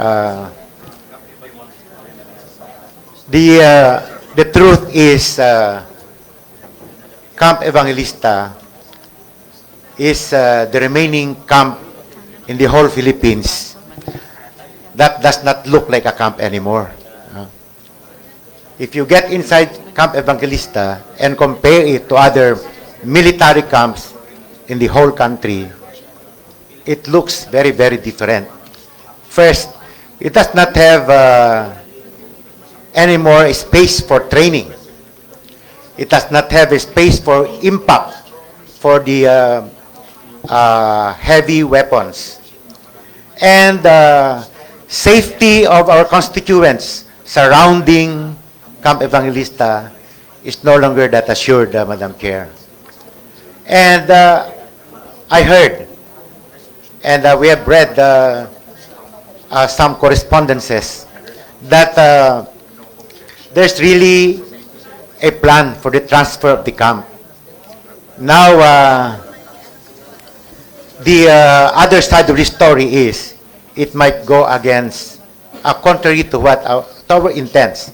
That is to save the budget supposed to be allocated for the army unit in the camp, which is more or less billion. We don't want that to get out of Cagayan de Oro City. Now there are, in the grapevine, we hear that it be transferred in a place outside Cagayan de Oro City. We want to save billion, of course, for the sake of our city income. And there goes the rationale behind this proposed resolution, Madam Chair. Thank you very much, Councilor Romeo Calizo. Yes, any more comment? I have thank you very much. I have a follow-up question. Please. Does the purpose of the transfer not affect our peace and order situation in CDO or neighboring areas? Okay, Councilor Romeo Calizo, you're recognized. Then to be followed by Councilor Edgar Cabanlas. The prime reason why we want it transferred is still here inside Cagayan de Oro city limits because of the Peace and Order Council, the Peace and Order aspect of this issue, Madam Chair. If we don't have it transferred inside Cagayan de Oro City, it will be transferred really outside Cagayan de Oro City, and it really affects our peace and order. Okay, thank you, Councilor Edgar Cabanlas. Is your question answered by Councilor, Romeo Calizo? Yes, po. Okay. Thank you. Thank you very much. So let us proceed. Councilor Edgar Cabanlas, can I give chance to Councilor J. Pascual's councilor? Councilor Hannah Pascasio, you are recognized.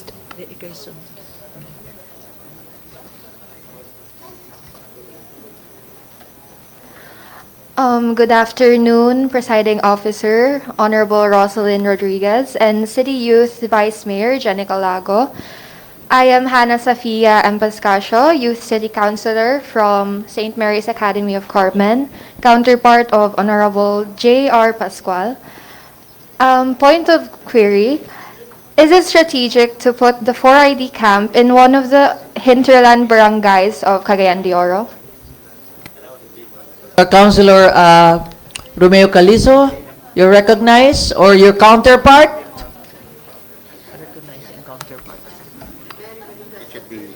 Kaliso. Kani.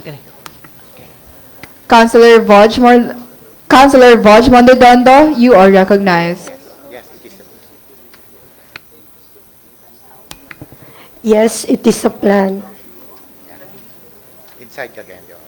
Yes, it is a plan inside Cagayan de Oro. So meaning it is within the Cagayan de Oro City? Is the plan? Actually, that's part of the plan, Madam Chair. So it should be in the hinterlands. Hinterlands, Because that so will far. be part of our urbanization and metropolization plan. Which that part? the camp should be. I'm sorry.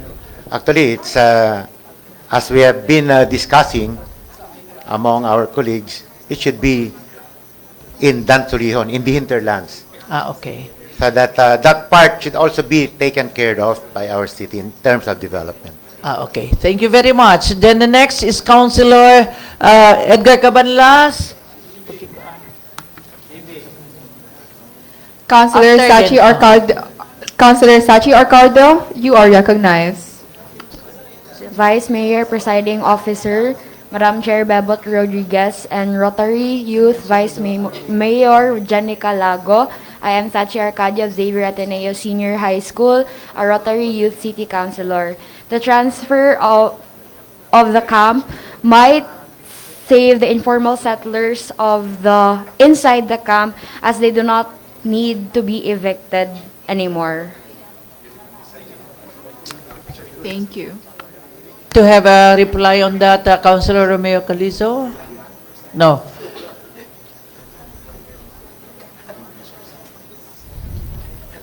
Actually, that's a very good, that's a welcome development, Madam Chair. Because if we develop the hinterlands, of course, spontaneously, we will also develop the lands at the immediate vicinities. And this might solve our resettlement problems already. Because, of course, as we develop the camp, the cantonment areas, the places where those that will be displaced, not only in, around Camp Evangelista, but all those affected by the problem of settlement, Madam Chair, might be solved. So thank you. Who raised again? Okay. Kanina. Senator Rhea Saganob, you are recognized. Councilor Rhea Saganob, you are recognized. Murag natay na sagol nga senador. Sorry. Senator, ha? Nakaanhi gid dire. Okay. Thank you.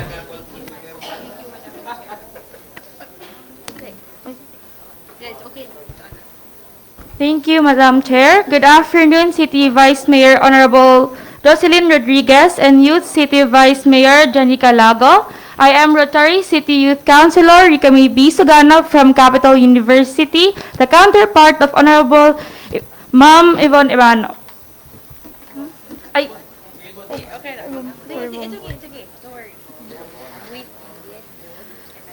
We find it good and advantageous for the fourth ID to be transferred to Barangay Dansulihon to maintain peace and order in the city and to stay in the city to sustain the peace and order, and so that the residents of Camp Evangelista will not have to be relocated. Okay, ma'am. Thank you. Okay lang? Councilor Zoe Blanco, you are recognized.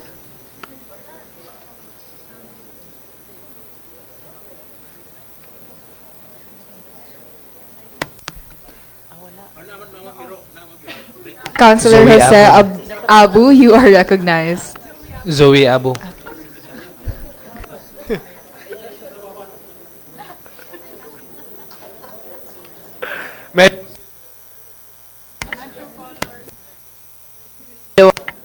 You will be the one? Yes, Madam Chair. Okay. Sige, Councilor Attorney Joy Abu, please proceed. Just a question to the proponent of the said resolution, Madam Chair. Supposing this is a resolution urging the President of the Republic to transfer the Camp Evangelista to Barangay Dansulihon. Because the city government has a 100 hectares property there. Supposing that it will be transferred, can the city government utilize the said property located in Barangay Patag when that is under the property is under the name of the armed forces of the Philippines and not of the city government? So, how do we deal about this? If it should be transferred, and second, if my other colleagues says that it would be advantageous that the Camp Evangelista would be transferred to Barangay Dansulihon, would it be strategically advantageous that the said camp should be relocated in the hinterland barangays as compared here located in the downtown area of the city for quick response for whatever insurgency or hopefully insurgency or any trouble that the armed forces or the Philippine Army should respond to? Thank you, Madam Chair. Councilor Attorney Joy Abu, yes, you wanted to, Okay. Councilor Romeo Calizo, please, you're recognized. Thank you again, Madam Chair. Of course, decisions like this will surely be subjected to a thorough wargaming or brainstorming. There will always be the upsides, and there will always be downsides. But after all, after we synthesize everything, we'll think on what is really good for the people of this city, Madam Chair. And of course, we don't guarantee that everything will be on the positive side if we do an action or we decide on an issue, Madam Chair. That's why, although we see that, of course, we as proponents should always think optimistic that it will serve for the benefit of the people of Cagayan de Oro. But meantime, there are a lot of issues already regarding Camp Evangelista. Settlement, eviction. The camp does not really look like a camp anymore. I've been in all camps in the whole Philippines. You look at Camp Evangelista, it is woeful, it's pitiful if we compare it to other camps, Madam Chair. It doesn't have provisions for training, for impact areas. In fact, their training ground for firing is not that ideal anymore. It might affect the safety of the people around the camp. And I'm sure the people of Camp Evangelista also want to transfer the camp already because of its current condition. But in answer to the query of the Honorable Joey Abu, of course, if we place the camp in Dansulihon, it will now solve the insurgency problem in the tri-boundaries of Cagayan de Oro, Bukidnon, and Lanao. And of course, if there's a camp there with all the soldiers training, with all our arms being deposited there and being taken care of, automatically the security will be expanded, Madam Chair. And the second one is the other issues. Of course, the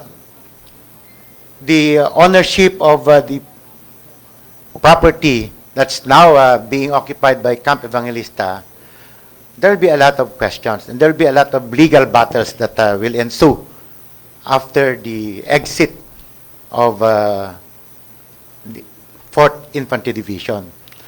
But this will be answered by legal experts like Councilor Abu, Councilor Judith, Councilor Cabanlas. That will surely be solved by them, Madam Chair. Not only them, but all. Everybody's raising their hands, huh? Not only them, huh? Three, everybody raising now. Anyway, let me call first Councilor Councilor Kyle Revilla, you are recognized. Okay. Revilla. The one to No. answer I'm raising in response to Councilor Joe Pips Abu and Councilor Caliso in addition. No? Consider this as an unclassified information. In the military, it is an F6. It is an F6 information, means unclassified raw information, but it might be A1 or true. I heard that with the movement of that camp from other place, there are already interested investors that will invest in that area. And that will also be good for Cagayan de Oro, a multinational company that will invest there. Perhaps that might be one of the reasons. So I said it's unclassified and it might be true. My Marites might be true. Thank you very much. Thank you, Councilor Roger Baday. So, Councilor Monique Alferez, you are recognized.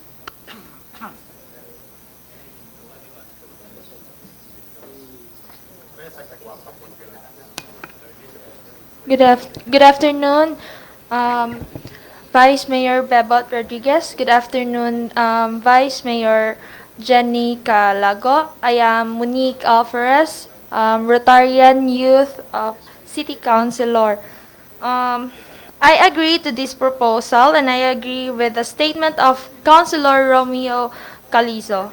If we think about the safety of our residents living near the camp, just like what happened recently, there was a fire in the 4th ID Armory and it caused trauma and some of the residents has minor injuries.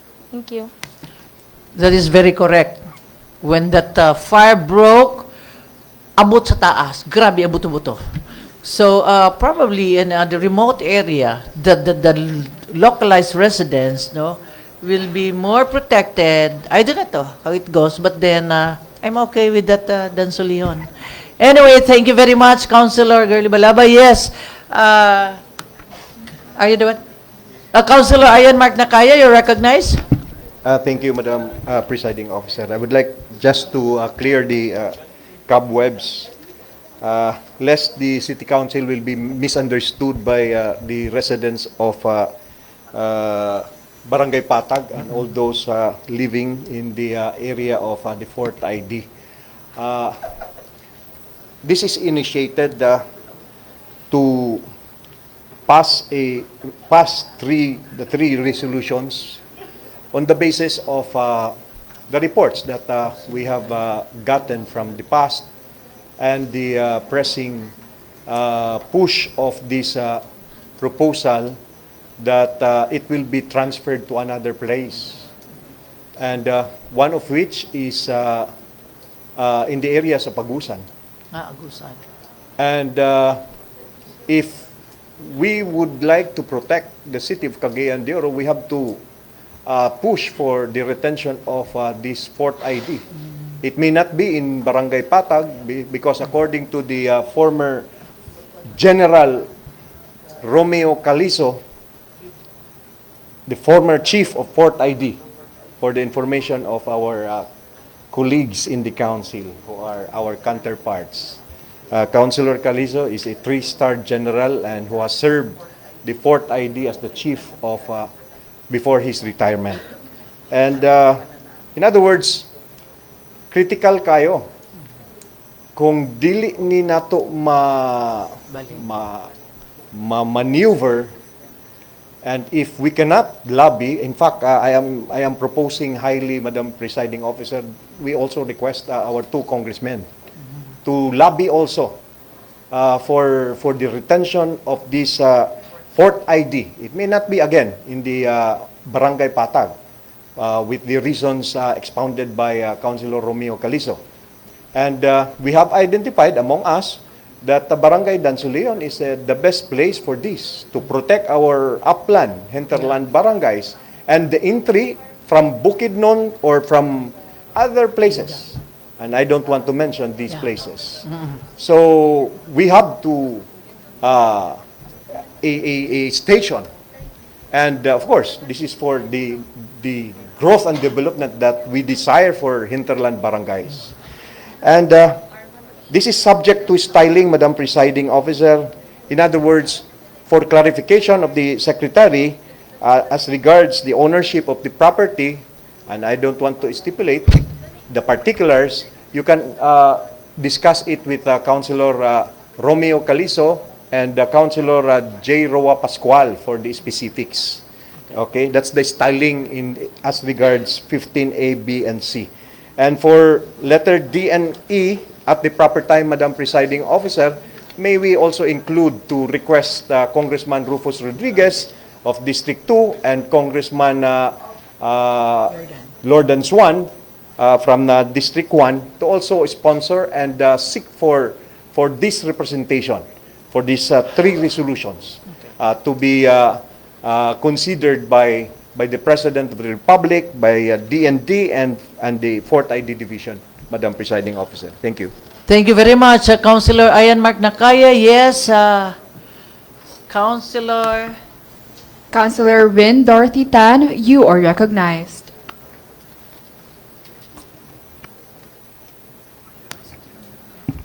Good afternoon, Madam Chair, Honorable Jocelyn B. Rodriguez, and Honorable Jenica Lago. I am Win Dorothy Theasitan, the counterpart of Honorable Suzette G. Magtahas Daba. I support this proposed resolution, but I would like to ask around how many hectares will Camp Evangelista occupy in Dansolihon? Okay, probably Councilor Romeo Calizo can answer that question. You recognize? Can I be clarified with the question, please? I would like to ask Sir Honorable Calizo, around how many hectares will Camp Evangelista occupy in Dansolihon?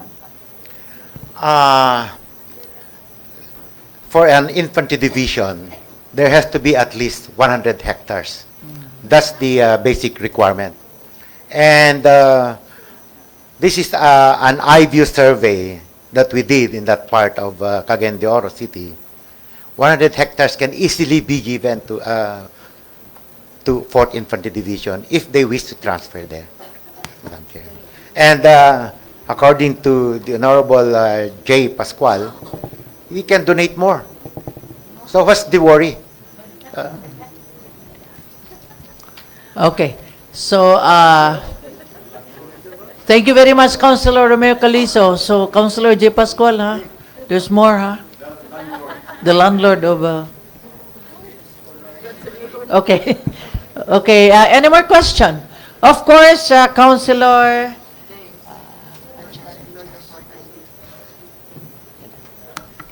Councilor Sheila Abarabar, you are recognized. Good afternoon, Honorable Madam Chair, Jocelyn B. Rodriguez, Rotary Youth City Vice Mayor Jenica Lago. I am Sheila May S. Abarabar, having been elected as a Rotary City Councilor. So I would like to move to approve the transfer of the camp because for the reason na if ever located sa city ang camp, pag naay attack, mas daghang casualty na madamay, like mas daghan magtao ang city, and kung dito siya sa hinterlands na malocated, mas lesser ang casualties na mahitabo. And also, it's also to protect the boundary between Danao and the Cagayan de Oro. Thank you. Thank you. Any second? Any objection? I would like to second. Wait. So, are you done at yet? She still has something to say. Okay, please proceed. Please proceed. Second, Madam Chair, for approval. Any comment? No more? Councilor Romeo Calizo?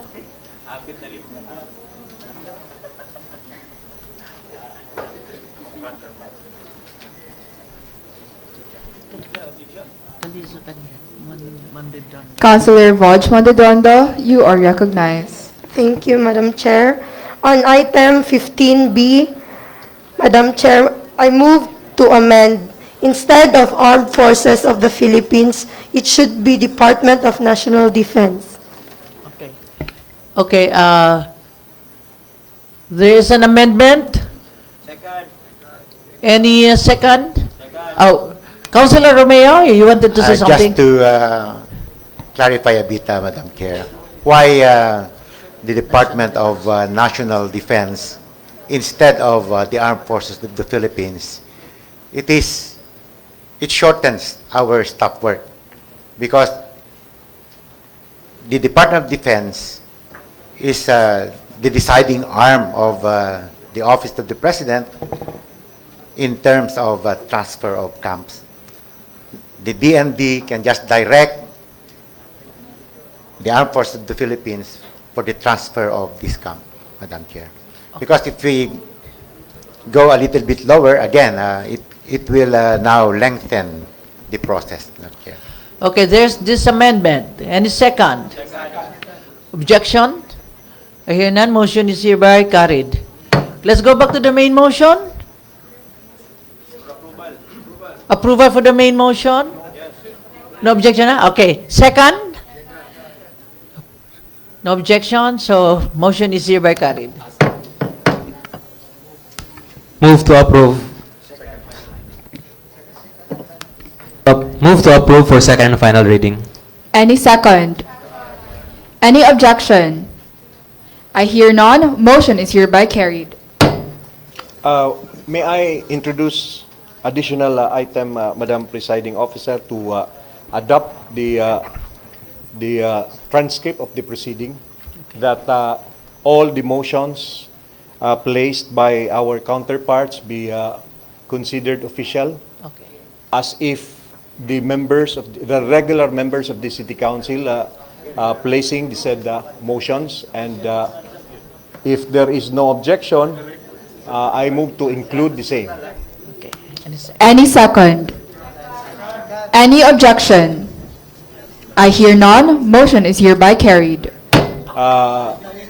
As moved earlier, Madam Presiding Officer, subject to styling, as regards the transcript of the records and the motions presented, and including the deliberations issued and provided by the Rotary Youth officials will form part in the proceeding and be included as if it's the actions and motions, discussions and deliberations of the members of the City Council. I so move to adopt, Madam Presiding Officer. Any second? Any objection? I hear none. The motion is hereby carried. So in other words, it's already official that you are adopted members of the City Council based on the transcript. So there being no other matter, Madam Presiding Officer. Let us first congratulate. No? Yes. Let us congratulate and give them a hand of applause for a job well done. And picture taking, Majority Floor Leader. May we just mention again, of course, the counterpart of the City Vice Mayor, Rotary Youth City Vice Mayor Jenica Yvonne S. Lago. Congratulations for a job well done. Of course, you have to congratulate. I wanted her to speak. No, counterpart of Sir Torch. Naman na yung City Secretary. Yes. Let's give her a chance also to speak. Miss Samantha Marquez. Oh, no. Miss Desire. Desire. Gloria, you are recognized. So good afternoon, everyone. My name is Desiree May Gloria from Lumbia National High School and counterpart of Mr. Arturo Di San Miguel.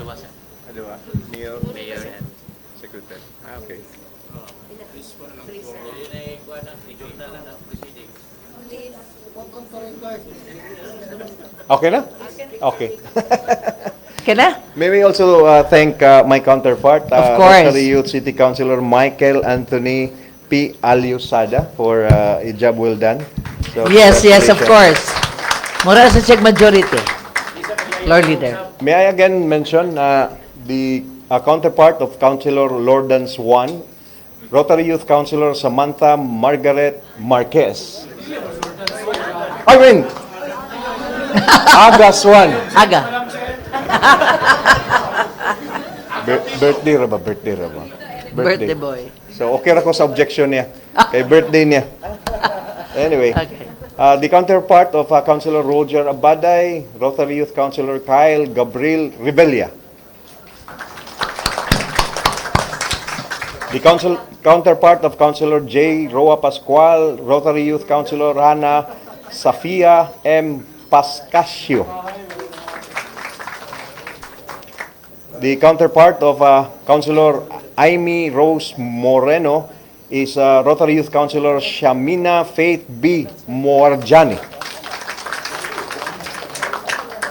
The counterpart of City Councilor Romeo Calizo is Rotary Youth Councilor Ivoj Lior E. Monredundo.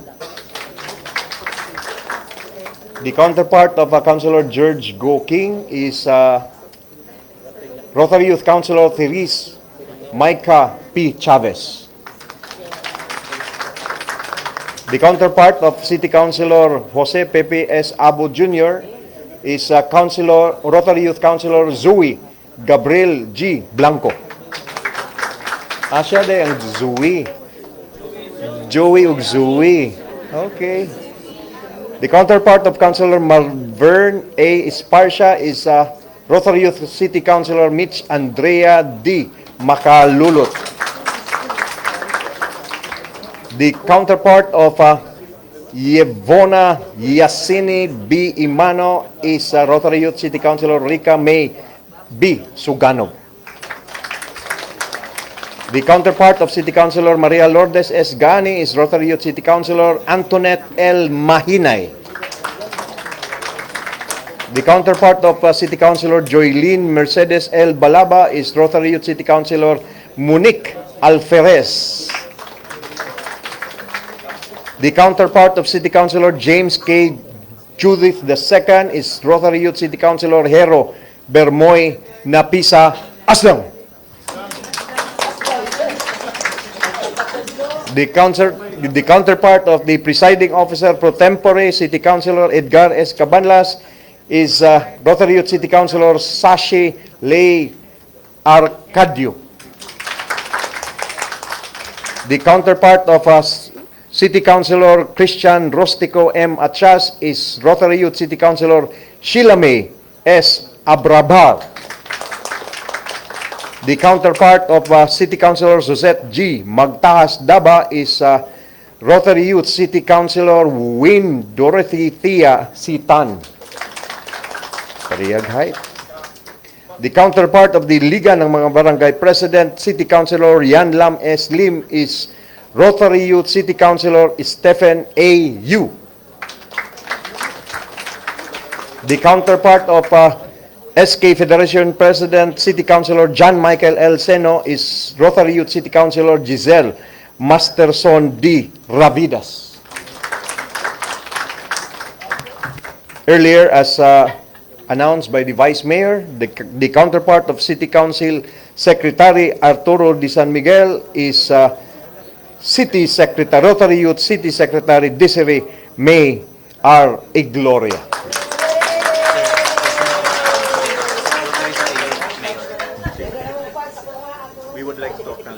We would also like to acknowledge the presence of Rotary Youth City Mayor Noriel John Liamos. Again, we would like to congratulate and thank the project chair of the Rotary Youth City Official of the Rotary Club of Cagayan de Oro, Rotarian Attorney Armen Malawingi, and representative of DepEd, Mr. Jairos Gochoko, the director for the new generation of the Rotary Club of Cagayan de Oro, Rotarian Grant Amoncio. We have all the listing. We have read already the list roster, Madam Presiding Officer. So your message? Yeah, I'd like to thank again Rotary Youth, of course, our Rotary students, who are now serving us also in the city for a week. So congratulations for a job well done. Guwapo kaayo, everybody's interacting. So may I invite this our Rotary Youth to my office, of course, including Attorney Malawin, representative from the Mayor's office, Rotary Youth also, City and the Mayor. rest, City Mayor's office, DepEd. So you're invited in my office. Everybody's invited if you wish to come. Okay? But you will have separated you, huh? Okay. Thank you very much. Indeed, it's a pleasure to have you around and to experience what we are doing in the plenary. Thank you very much. God bless us all. Move to adjourn, Madam Presiding Officer. Session adjourned. Second. Second. Any objection? Any objection? Any objection? I hear none. I hear none. Motion is Motion is hereby carried. Session adjourned. session adjourned. So, for posterity, tanan, ang Birthday mga pa ni Councilor Aga. Where's the cake? Rotary Youth officials sa Presiding Officers Gallery, and ang mga konsyal dinilang ta sa ubos dito mo sa taas mag-pictorial. Dayon Councilor Aga, dili Lordan. Okay.